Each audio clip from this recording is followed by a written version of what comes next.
Hello and welcome to my video on the art in 18th century France. I'm going to be focusing on kind of an overview of some of the art movements that took place during the 18th century, beginning with the Baroque movement, which occurred kind of at the tail end of the 17th century, followed by the Rococo movement and the Neoclassical movement. And I'll be giving some information on those movements and some of the specifics and some of the cultural themes that kind of went along with them.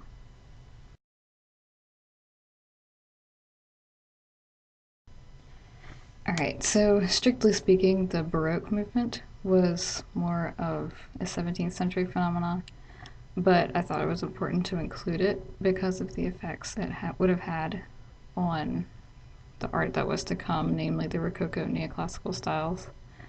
Um, so, around the turn of the century marked the beginning of the Rococo movement, and that lasted for about 50-ish years till the middle of the 18th century, when it was kind of replaced by the neoclassical movement. And there are cultural and political reasons, I think, that kind of impacted that change.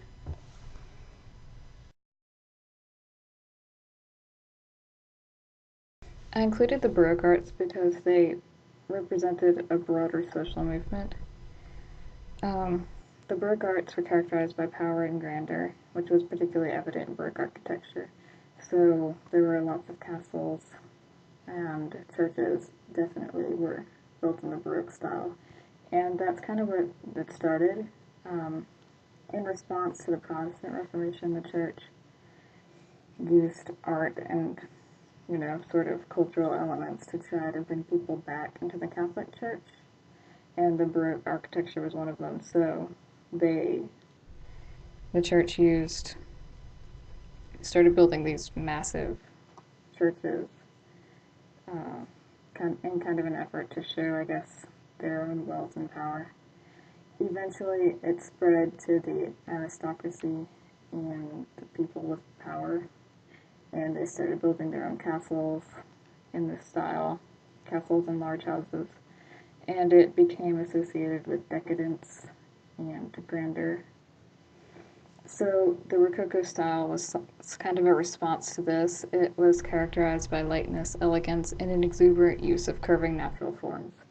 So it was kind of an effort to get away from these solid, huge types of structures and back to something kind of more natural and elegant and airy, if you will.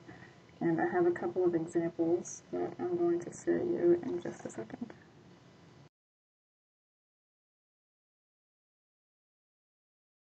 Alright, so here is one example of a Rococo artist and his work.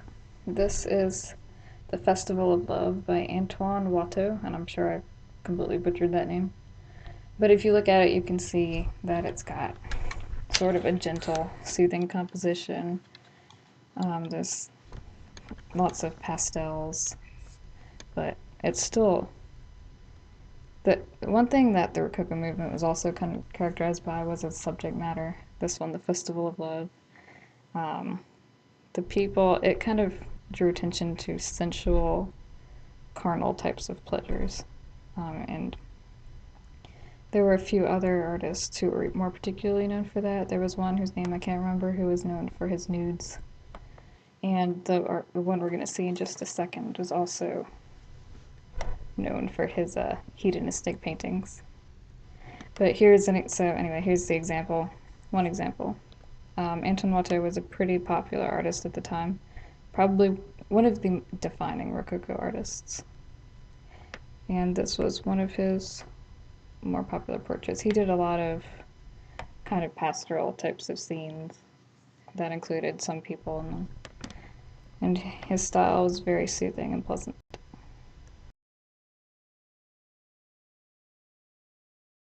Alright, so this is The Swing by Jean-Honoré Fragonard. I'm sure I mispronounced his name. But he was also a very, very popular artist of the Rococo movement. And this painting is a painting was commissioned by a man who wanted a portrait of his mistress. And that's what this is. If you can look and I've provided a detail for you. If you look in the lower left corner, there's a man in the bushes. Um, and then look to the right, there's the man pushing her on the swing. The man pushing or pulling her on the swing is actually her husband, and the man in the bushes is her lover, she is providing a glimpse of herself too.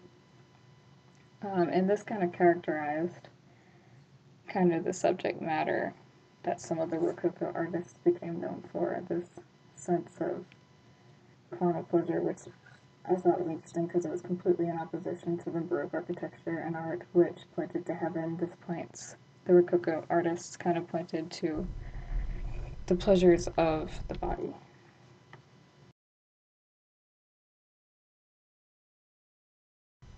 Alright, so the Rococo movement was kind of a playful, elegant type of a style, and it eventually became associated with the corruption of the aristocracy.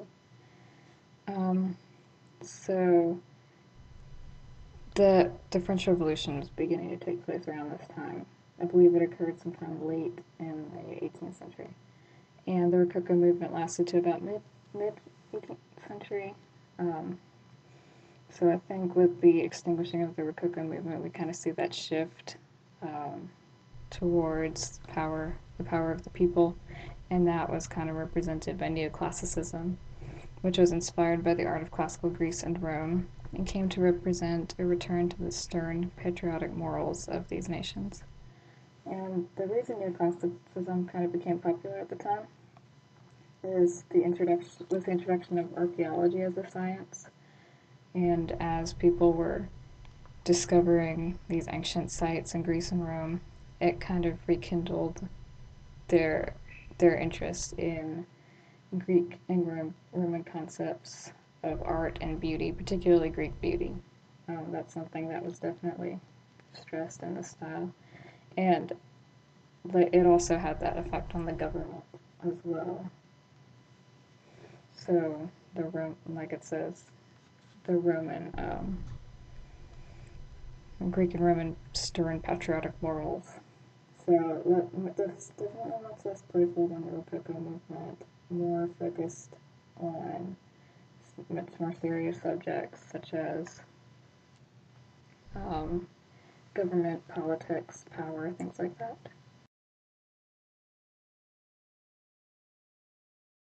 Alright, so this is pretty much the quintessential painting of the neoclassical arts movement. It's a picture of the Death of Marat by Jacques Louis David. I'm not sure how that's pronounced. Marat was a leader of the French Revolution. He was definitely a radical. So he had a lot of enemies, and he was murdered by one of his political enemies, a woman who was opposed to the aristocracy, but also opposed to the how the radicals took it kind of far. So she murdered him, and David was commissioned.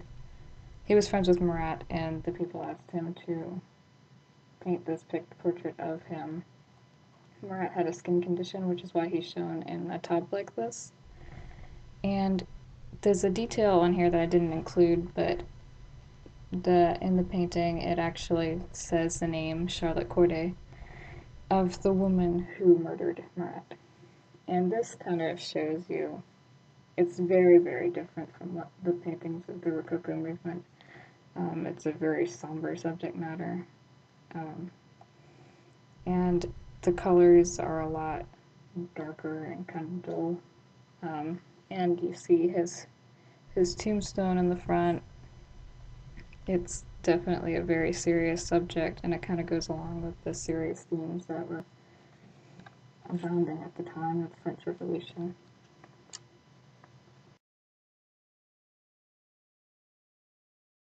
And here are my references. I hope you found my presentation fairly informative and interesting, and maybe you even learned something from it.